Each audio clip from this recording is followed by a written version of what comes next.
Roll number 1, yes sir. Roll number 100, yes sir.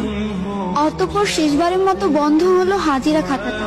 খাতাটা পড়ে থাকবে হয়তো স্কুলের কোনো এক কোণে, কিন্তু ধুলো জমা ওই পাতাগুলোতে জমে থাকবে 5টি বছরের মায়াজালে আবদ্ধ কিছু মানুষের নাম, কিছু মুহূর্ত আর জীবনের উষ্ণতম স্মৃতিগুলো।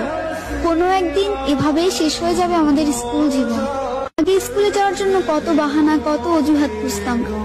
ক্লাস 8-9 ওঠার পরে এমনটা ভাবতে লাগলাম, এই ভালো সময়টা যেন কখনো না ফুরায়। স্কুল থেকে যখন একসাথে বাসায় ফিরতাম, শেষ হয়ে যেত রাস্তা, কিন্তু ফুরতো না আমাদের কথা। সাক্ষী ছিল লাস্ট বেঞ্চ, সাক্ষী ছিল রাস্তা, আমাদের ফেলে আসা হাজারো রূপকথা। ফাইনালি চলে আসলো বিদায়ের সময়। স্কুলের প্রথম দিনটা আর শেষ দিনটা একই ছিল।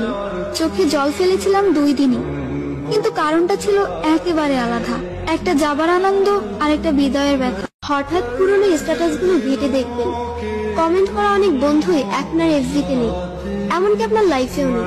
মেসেঞ্জারে পিছিয়ে পড়া মেসেজগুলো যখন পড়বেন, হয়তো কারোর জন্য চোখের পাতা ভিজে যেতে পারে নিজের অজান্তে। হঠাৎ ভার্চুয়াল জগতে প্রিয় হয়ে ওঠা বন্ধুটিও একদিনে হারিয়ে যেতে পারে। একদিন মেসেজ না দিলে রেগে যাওয়া মানুষটিও মাসের পর মাস মেসেজের রিপ্লাই দেওয়ার মতো সময় পাবে না। ব্যস্ততার কাছে আমরা সবাই পরাজিত।